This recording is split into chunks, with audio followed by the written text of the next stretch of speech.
Uniform convergence of sequence of integrable functions, ये हमारा चल रहा था। और उसके अंदर कल हमने एक दो पॉइंट्स डिस्कस किए थे। सबसे पहला point, if i equal to closed interval a b is a closed and bounded interval of in R, ठीक है, is a closed and bounded interval in R. First चीज, for every n fn is Riemann integrable on I, ठीक है, on I, and fn converges to a function f point wise, ठीक है। तब f जो function यहां पर आ रहा है इसका रीमान इंटीग्रेबल होना कोई जरूरी नहीं है। इंटीग्रल मे और मे नोट बी, ठीक है। एक तो ये रिजल्ट हमने किया था कि अगर एफ एन हर एक एन इधर, ठीक है, एन इक्वल टू 1 के लिए, एन इक्वल टू 2 के लिए, एन इक्वल टू 3 के लिए, every member of this sequence is Riemann integrable, then its limit function when convergence is pointwise, its limit function need not be Riemann integrable, ठीक है। दूसरा point मैंने ये किया था कि for every n f n is Riemann integrable, ठीक है, और सपोज इसका कन्वर्जेंस पॉइंट वाइज है और इसका लिमिट फंक्शन भी सपोज रीमान इंटीग्रेबल है, ठीक है, क्योंकि मैं कह रहा हूं कि लिमिट फंक्शन रीमान इंटीग्रेबल हो भी सकता है और नहीं भी हो सकता। अगर मैं ये मान लूं कि एफ रीमान इंटीग्रेबल है, उस केस में integration f n a to b और integration f a to b, ये सीक्वेंस इसको कन्वर्ज करना कोई जरूरी नहीं है, ठीक है, नो नीड, ठीक है। क्या हो रहा है यहां पर देखो, एफ एन अगर एफ पर कन्वर्ज कर रहा है तो क्या इसका इंटीग्रेशन इसके इंटीग्रेशन पर कन्वर्ज करेगा? कोई जरूरी नहीं है, अगर कन्वर्जेंस किस तरह का है, पॉइंट वाइज है। अब मैं एक इंपॉर्टेंट थ्योरम यहां पर करूंगा कि यहां पर for every n f n क्या है, Riemann integrable on I.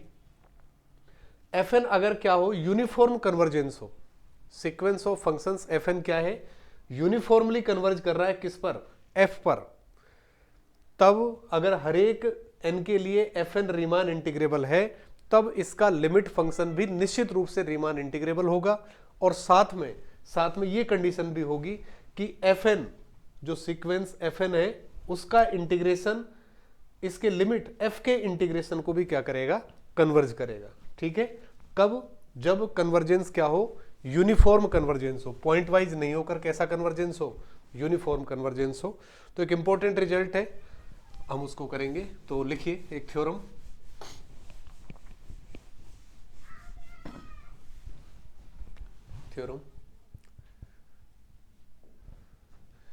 Late I equal to AB is a closed and bounded interval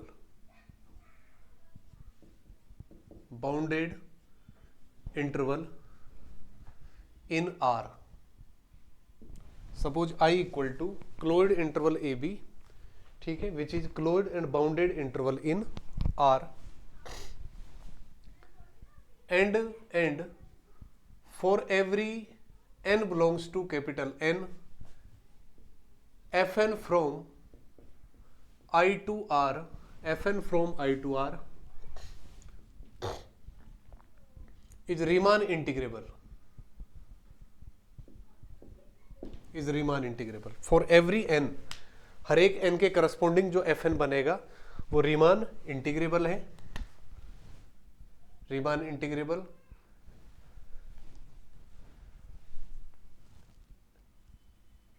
such that Riemann integrable such that sequence of functions fn, sequence fn converges uniformly to function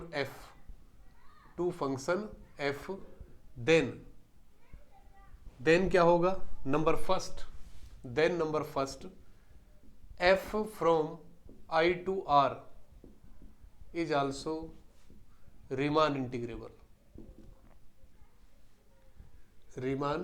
integrable and number second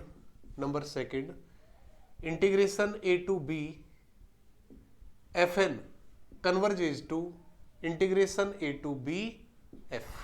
ठीक है, तो यहां पर Fn किसको converge कर रहा है, F को, तब इंटीग्रेशन ऑफ Fn किसको कन्वर्ज करेगा, इंटीग्रेशन ऑफ F को कन्वर्ज करेगा। ठीक है, अगर यहां पर जो कन्वर्जेंस है वो किस तरह का दिया हुआ है, यूनिफॉर्म कन्वर्जेंस दिया हुआ है, तो यूनिफॉर्म कन्वर्जेंस के केस में ये रिजल्ट्स हम प्रूव करेंगे। ठीक है, सबसे पहले तो ये है कि अगर हर एक मेंबर रीमान इंटीग्रेबल है तब इसका लिमिट फंक्शन भी रीमान इंटीग्रेबल होगा, नंबर फर्स्ट। और नंबर सेकंड कि अगर Fn F पर यूनिफॉर्मली कन्वर्ज कर रहा है उस केस में integration of Fn integration of F पर क्या करेगा, कन्वर्ज करेगा। ठीक है, इसको मैं प्रूव करूंगा इस रिजल्ट को, तो proof of this theorem.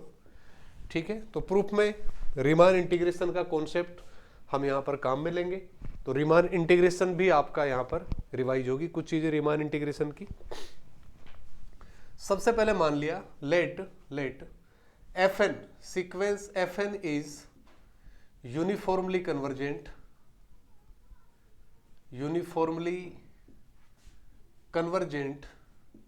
To F on interval I। अगर इंटरवल I पर sequence of functions Fn limit function F पर यूनिफॉर्मली कन्वर्जेंट है तब क्या होगा, then there exist n naught belongs to capital N such that for every x belongs to interval I, for every x belongs to I, mod fnx minus fx is less than epsilon for all n greater than equal to n naught। ठीक है, तो अगर sequence of functions uniformly convergent है then there exist a natural number और positive integer n naught belongs to capital N such that for every x belongs to I, that is for every point of domain, mod fnx minus fx is less than epsilon for all n greater than equal to n naught। यहां पर मैं ये ले रहा हूं epsilon upon मैंने ये मान लिया suppose epsilon upon 4 into b minus a, 4 into b, क्योंकि इंटरवल आपको दे रखा है, तो b minus a not equal to b है, a not equal to b है, इसका मतलब क्या हुआ, b minus a will be greater than 0, b minus a greater than 0 है, 4 भी ग्रेटर देन 0 है, एप्सिलॉन ग्रेटर देन 0, तो ये ओवरऑल ये पूरा epsilon upon 4 into b minus a is also greater than 0 इस टाइप का है। ठीक है, अभी मैं क्यों ले रहा हूं यहां पर इस तरह का, ये हमें अभी आगे जब अपन इसको बढ़ाएंगे तो हमें पता चलेगा कि इसको लेने का क्या सिग्निफिकेंस है, वो आगे जब हम इसको यूज में लेंगे तब पता चलेगा। ठीक है, तो ये उन सभी n के लिए ट्रू है ये condition which are greater than और इक्वल टू n नॉट, इसका मतलब अगर n इक्वल टू मैं n नॉट करूं उसके लिए भी ये कंडीशन ट्रू है, तो for n equal to n naught मैं क्या लिख सकता हूं, mod fnx minus fx, mod fn naught x minus fx is less than epsilon upon 4 b minus a। इसको मैं इस तरह भी लिख सकता हूं, this implies mod fx minus fn naught x is less than epsilon upon 4 b minus a। क्या किया मैंने, क्योंकि आपको पता है mod x minus y equal to मैं क्या लिख सकता हूं, मोड y माइनस x हमेशा ट्रू है। इसको लिख सकता हूं मैं, this implies minus epsilon upon 4 b minus a is less than fx minus fn naught x is less than epsilon upon 4 b minus a. और इसमें अगर पूरे एक्सप्रेशन में एफ एन नॉट एक्स को मैं ऐड कर दूं तो मेरे पास क्या आ जाएगा, this implies f n naught x minus epsilon upon 4 into b minus a is less than f x which is less than f n naught x और plus epsilon by 4 b minus a. ये एक relation मेरे पास आ गया यहां से, ठीक है। तो यूनिफॉर्म कन्वर्जेंस की अभी तक मैंने केवल कंडीशन लगाई है और इसको मैं कोई भी नंबर दे देता हूं, सपोज रिलेशन नंबर 1, ठीक है। तो एफ एन यूनिफॉर्मली कन्वर्जेंट हमें दिया हुआ है जो एफ पर कन्वर्ज कर रहा है, तो यूनिफॉर्म कन्वर्जेंस की डेफिनेशन ले ली। ये मैंने एप्सिलॉन 1 ले लिया एक तरह से, where epsilon 1 equal to epsilon upon 4 into b minus a. इस तरह से मैं इसको लिख सकता हूं, ठीक है। आगे क्या करेंगे देखो,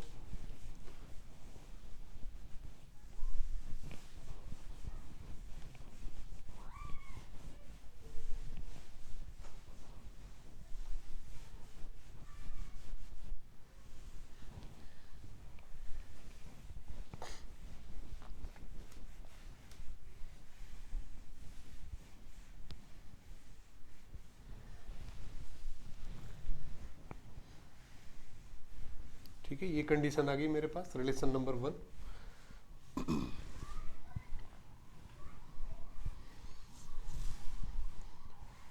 ठीक है, तो हर एक n के लिए एफ एन क्या है, since for each n belongs to n, f n from I to R is Riemann integrable,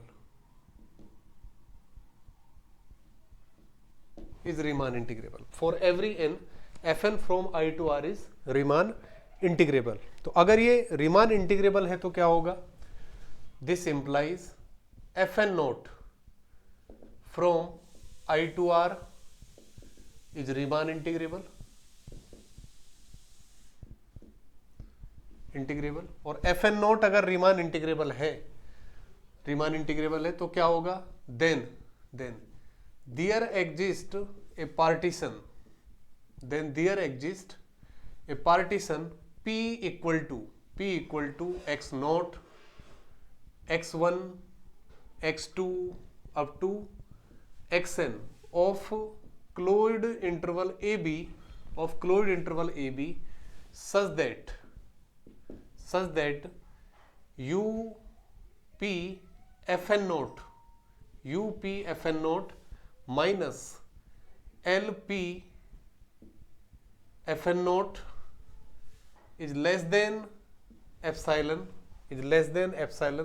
by 2 में ले रहा हूं, less than epsilon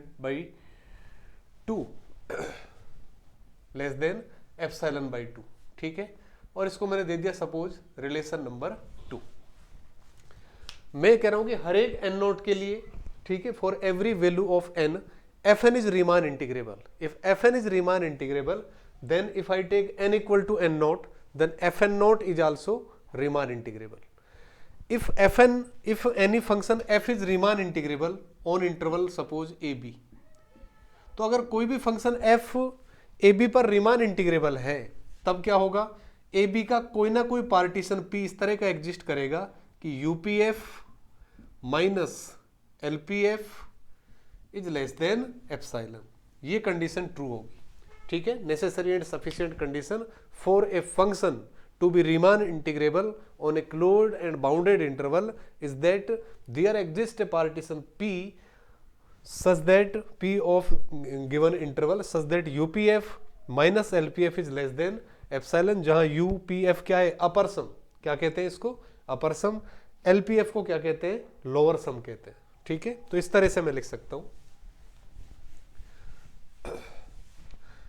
ठीक है। तो यहां पर अगर fn नॉट Riemann इंटीग्रेबल है तो f की जगह fn नॉट आ गया, तो UP फंक्शन fn नॉट minus LP function fn naught is less than epsilon by 2। Relation number इसको मैंने क्या दे दिया, 2। Let rth sub interval, let rth sub interval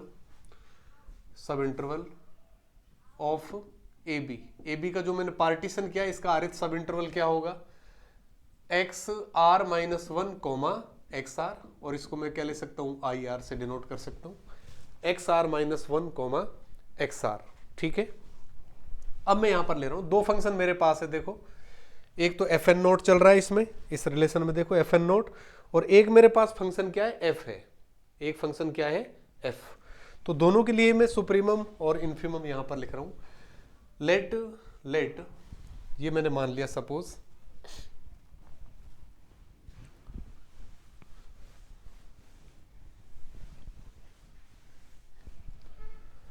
let supremum of fx when x belongs to rth subinterval xr - 1 xr। Suppose fx का मैंने rth interval में, rth sub interval में supremum क्या मान लिया, सपोज कैपिटल M मान लिया, या कैपिटल MR मान लिया, कैपिटल MR।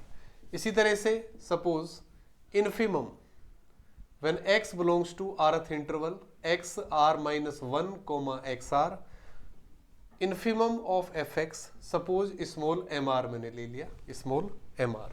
ठीक है, तो ये तो सुप्रीमम और इन्फीमम किसके ले लिया मैंने, fx के।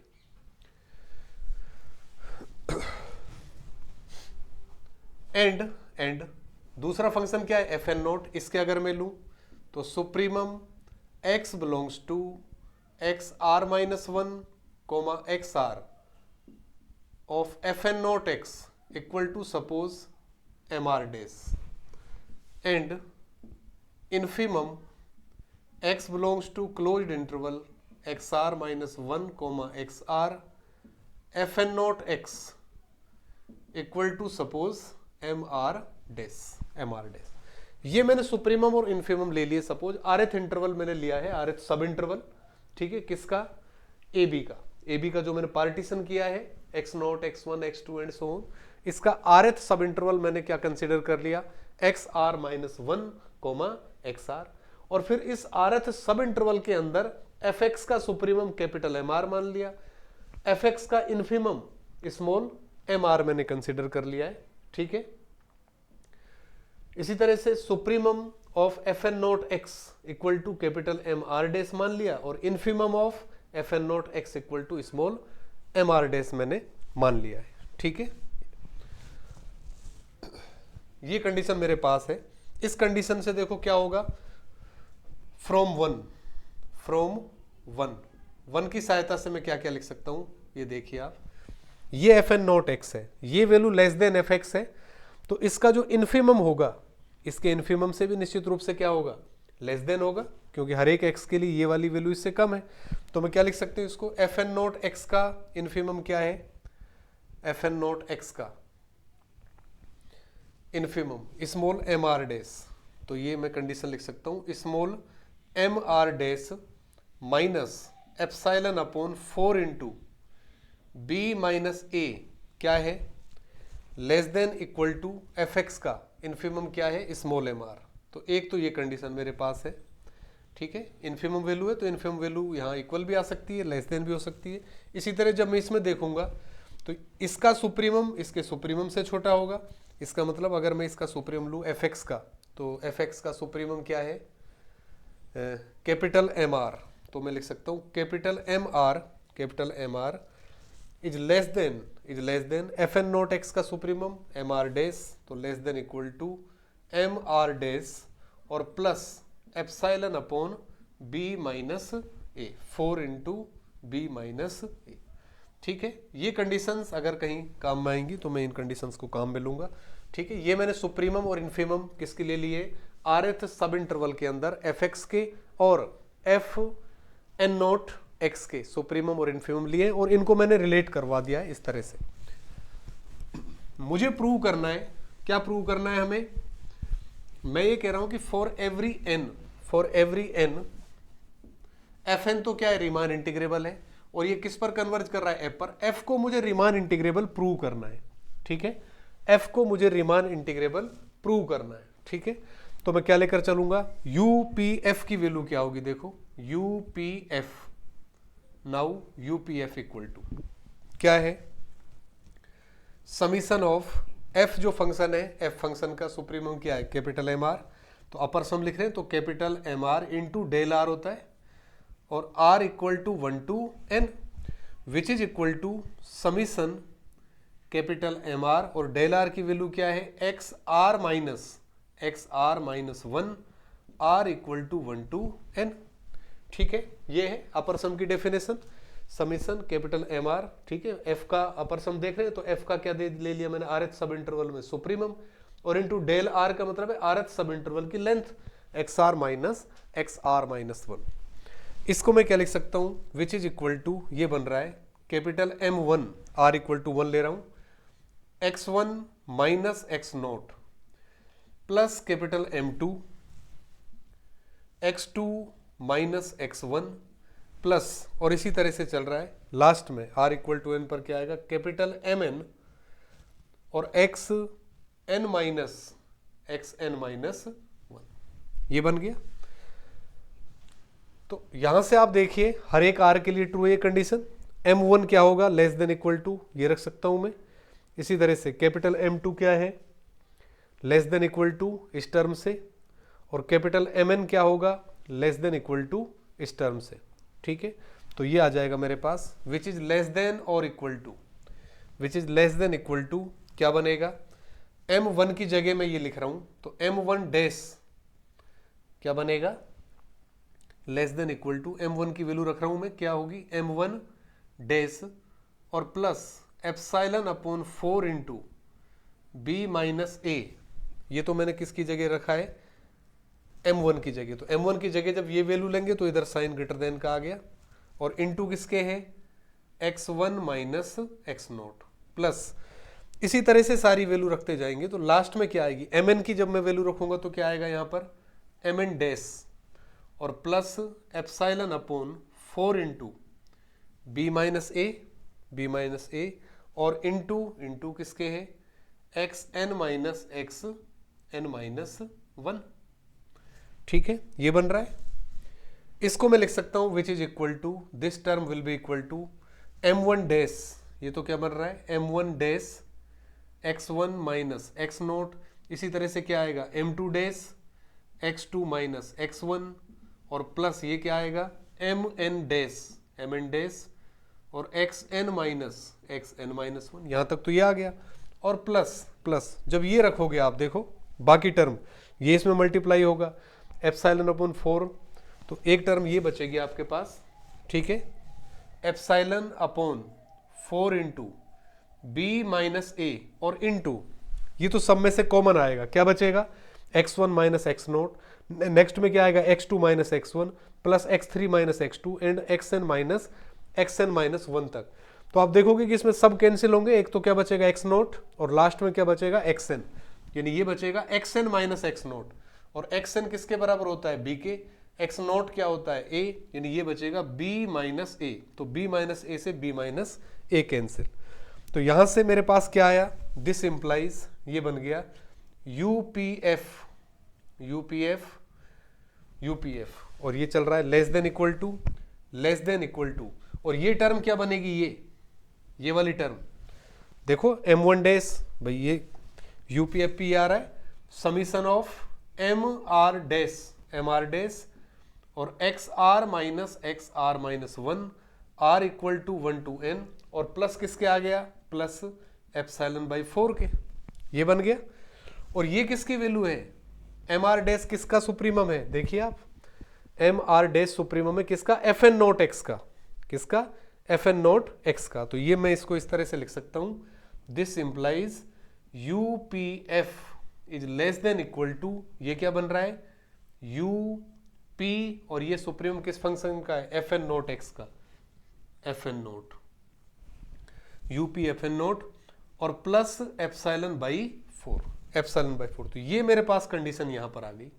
किसकी वैल्यू फाइंड की है मैंने, UPF की।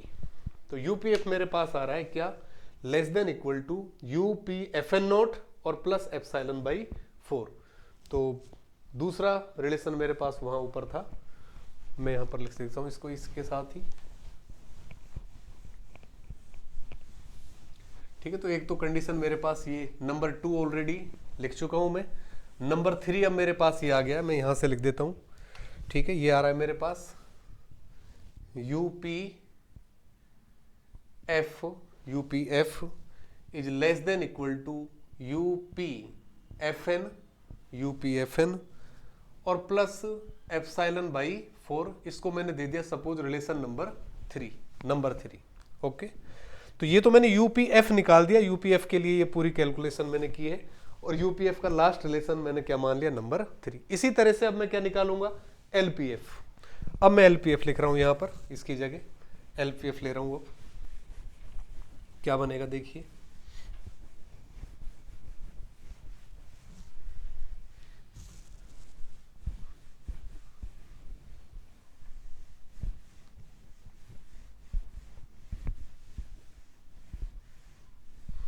LPF equal to now LPF equal to, ठीक है, तो F फंक्शन का लोअर सम मैं निकाल रहा हूं। तो F का क्या देखेंगे अब, इन्फिमम स्मॉल mr है, तो ये बनेगा summation of small mr del R, और डेल आर की वैल्यू क्या है, XR minus 1 R equal to 1 to n। ये बनेगा equal to small m1 x1 minus x0 plus small m2 x2 minus x1 plus and so on small mn xn minus 1। अब यहां से देखिए m1 की वैल्यू है m1 की जगह में ये वैल्यू लूंगा, r इक्वल टू 1 रखूंगा यहां पर। तो m1 जब r की जगह 1 लूंगा मैं, तो m1 की वैल्यू क्या बनेगी, mr डैश। तो ये तो r की जगह तो 1 ले लिया, m1 डैश और minus epsilon upon 4 b minus a, ये m1 की जगह मैंने रखा और क्या आ गया, x1 माइनस x0 प्लस, तो जिधर ये क्वांटिटी मैंने रखी है उधर साइन क्या होगा, लेस देन का, यानी कि साइन इधर ये साइन बना आपका। जिधर m1 डैश वाली वैल्यू आपने रखी है उधर क्या है, साइन लेस देन का, तो ये लेस देन का साइन आ गया इस तरफ। इसी तरह से दूसरी वैल्यू जब लोगे आप एंड सो ऑन, और लास्ट में जब mn की जगह रखोगे तो क्या आएगा, mn dash minus epsilon upon 4 b minus a और इंटू xn माइनस 1, ये बनेगा। इसको मैं क्या लिख सकता हूं, ये टर्म किसके इक्वल आएगी, देखो m1 dash x1 minus x0, फिर m2 डैश आएगा x2 माइनस x1 आएगा, फिर mn डैश आएगा xn माइनस 1। तो m1 डैश m2 डैश, तो डैश वाले किसके, fn नोट के। तो ये वैल्यू तो क्या बनेगी आपकी, L, ठीक है, LPFN नोट, ये तो ये बनेगा। और माइनस ये वाली टर्म चल रही है, minus epsilon upon 4 into b minus a और इंटू ये तो सब में से कॉमन आएगा और x1 माइनस x0 आएगा प्लस x2 माइनस x1 आएगा, xn माइनस 1। तो फर्स्ट और लास्ट टर्म केवल बचेगी, लास्ट टर्म तो प्लस में बचेगी और x0 माइनस में, यानी ये क्या बचने वाला है, b माइनस ए, इससे ये कैंसिल, यानी कि ये वैल्यू मेरे पास आ गई LPF क्या आ गया, sign greater than equal to ये, ठीक है, LPFN नोट और माइनस एप्सिलॉन बाई 4। अगर मैं इसको माइनस से मल्टीप्लाई कर दूं, इसको पूरे को मैं किससे मल्टीप्लाई कर दूं, माइनस से, तो क्या आएगा देखो, माइनस L PF और ये sign greater than equal to का माइनस से मल्टीप्लाई कर रहा हूं तो साइन किस में कन्वर्ट हो गया, लेस देन इक्वल टू में। माइनस क्या बन गया, LPFN और ये माइनस माइनस क्या हो जाएगा, प्लस एप्सिलॉन बाई 4 और इक्वेशन नंबर 4। इस रिलेशन को मैं नंबर क्या दे रहा हूं, 4। तो मैंने क्या फाइंड किया है, UPF फाइंड कर दिया है मैंने और LPF मैंने फाइंड कर दिया। इस रिलेशन को मैंने माइनस से मल्टीप्लाई किया है ताकि ये दोनों साइन यहां पर लेस देन इक्वल टू है, यहां पर भी साइन क्या बना लिया मैंने, लेस देन इक्वल टू। अब आप देखिए क्या कर सकते हैं इसको अपन, 3 और 4 को अगर मैं ऐड करूं, 3 और 4 को क्या मिलेगा,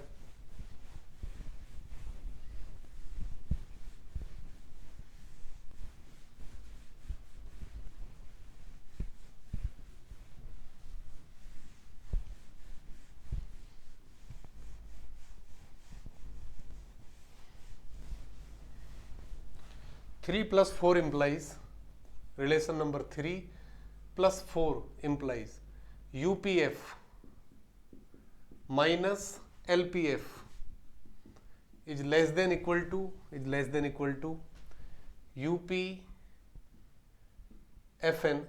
UPFN minus LPFN, ये बना। और plus epsilon by 4 plus epsilon by 4 करेंगे तो क्या हो गया, एप्सिलॉन बाई 2। और ये वैल्यू UPFN नहीं है, FN नोट चल रहा है ना ये, हाँ UPFN नोट चल रहा था, UPFN नोट है, ठीक है, इधर FN नोट और ये भी FN नोट। तो UPFN note minus LPFN note की वैल्यू क्या है, लेस देन एप्सिलॉन बाई 2, 2 से लिख सकता हूं मैं। तो जैसे ये वैल्यू 2 से रखूंगा तो ये क्या आ गया, less than epsilon by 2 plus epsilon by 2 which is equal to epsilon, यानी ये मिल गया मुझे UPF minus LPF is less than epsilon. तो एक पार्टीशन P इस तरह का एग्जिस्ट कर रहा है जो इस कंडीशन को सेटिस्फाई कर रहा है।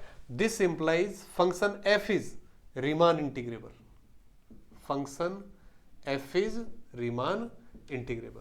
तो फर्स्ट पार्ट में तो हमें यही प्रूव करना था कि अगर fn किस पर कन्वर्ज कर रहा है, f पर यूनिफॉर्मली, fn f पर यूनिफॉर्मली कन्वर्ज कर रहा है, तब अगर हर एक fn for every n fn is Riemann integrable, then its limit function is also Riemann integrable. Second part अब इसका मैं प्रूव करूंगा। Second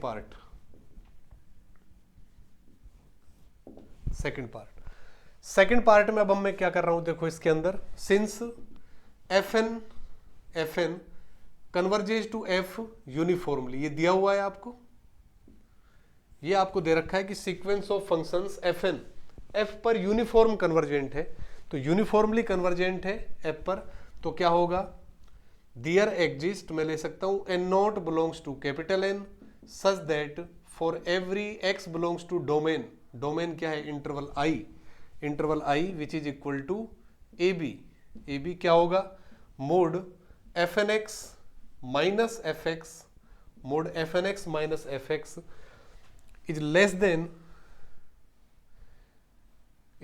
then epsilon for all n greater than equal to n naught. और मैंने इसको इस तरह से ले लिया epsilon by 2 into b minus a, कर सकते हैं चूज इस तरह का एप्सिलॉन, क्योंकि b माइनस ए निश्चित रूप से ग्रेटर देन 0 होगा, एप्सिलॉन बाई 2 भी ग्रेटर देन 0 है, overall quantity is greater than 0, इस तरह का मैंने ले लिया।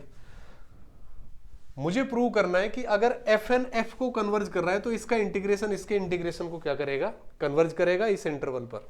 तो मैं ये फाइंड कर रहा हूं, इंटीग्रेशन a टू b, ये वैल्यू मैं निकाल रहा हूं, fnx माइनस fx, ये इंटीग्रेशन में फाइंड कर रहा हूं, इट्स dx, ठीक है, इट्स dx, और इसका मैंने क्या लिख दिया, मोड लिख दिया, दिस मोड, ठीक है, ये मैं लेकर चल रहा हूं, मोड ऑफ दिस। क्या लिख सकते हैं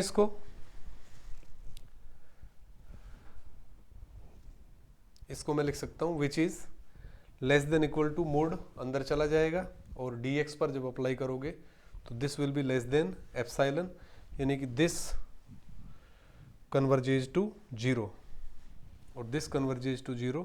इसका मतलब क्या होगा, fn x किसको कन्वर्ज करेगा, fx को।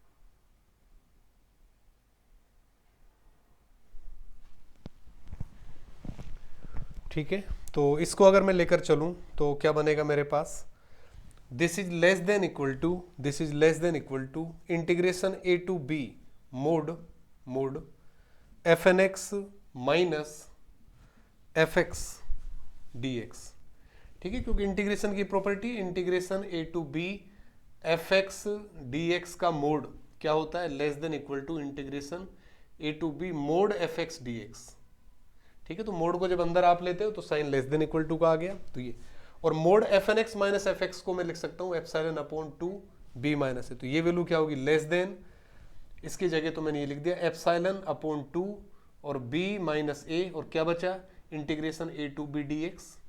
जब ये इंटीग्रेशन को सॉल्व करेंगे तो b माइनस a आएगा, तो b माइनस a से b माइनस a कैंसिल, यानी क्या बन गया मेरे पास, ये आ जाएगा यहां से this implies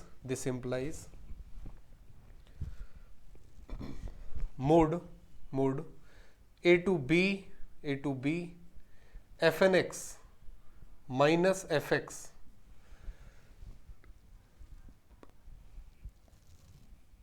dx, this mod is less than epsilon by 2। ठीक है, epsilon by 2 for all n greater than equal to n not. ठीक है, क्योंकि ये कंडीशन मैंने लगाई है, ये कंडीशन किसके लिए ट्रू है, for all n greater than equal to n not के लिए। ये कंडीशन यहां पर आ गई। तो यहां से आप देख रहे हो कि ये कंडीशन अगर ट्रू है, इसका मतलब क्या हुआ, this whole term tends to 0। This whole term, इसका मतलब ये जो सीक्वेंस यहां पर ये जो कंडीशन आ रही है, ये किस पर कन्वर्ज करेगा, 0 पर। तो यहां से आप ये लिख सकते हो दिस इंप्लाइज ये आ रहा है मेरे पास a to b fnx dx minus a to b fx dx, यही तो चल रहा है पूरा अंदर। और इसका मोड क्या आ रहा है, less than epsilon by 2 for all n greater than equal to n not, ये बन रहा है। इसको मैंने इंटीग्रेशन को तो अलग अलग पर ले सकता हूं मैं। ये कंडीशन मेरे पास आ रही है। अगर ये कंडीशन मेरे पास आ रही है, इसका मतलब क्या हुआ, integration a to b fnx dx, ये जो इंटीग्रेशन है ये किस पर कन्वर्ज कर रहा है, converges to integration a to b fx dx। और इसको मैं ये भी लिख सकता हूं integration a to b fn converges to integration a to b f। ठीक है, यानी कि अगर फॉर एवरी n, क्या प्रूव किया मैंने, अगर for every n fn Riemann integrable है और ये f पर कन्वर्ज कर रहा है यूनिफॉर्मली, उस केस में f भी रीमान इंटीग्रेबल होगा, फर्स्ट पार्ट में प्रूव किया है। और अगर यूनिफॉर्म कन्वर्जेंस है, fn f पर कन्वर्ज कर रहा है, तब इंटीग्रेशन fn किस पर कन्वर्ज करेगा, इंटीग्रेशन ऑफ f पर। जो भी इंटरवल है उसकी लिमिट लगाओगे a टू b। ठीक है, तो ये एक इंपॉर्टेंट थ्योरम आज हमने की है, काफी इंपॉर्टेंट थ्योरम है। कल इसके एप्लीकेशन हम देखेंगे कल के लेक्चर में, कि इस थ्योरम के रिजल्ट्स को आप किस तरह से अप्लाई कर सकते हो।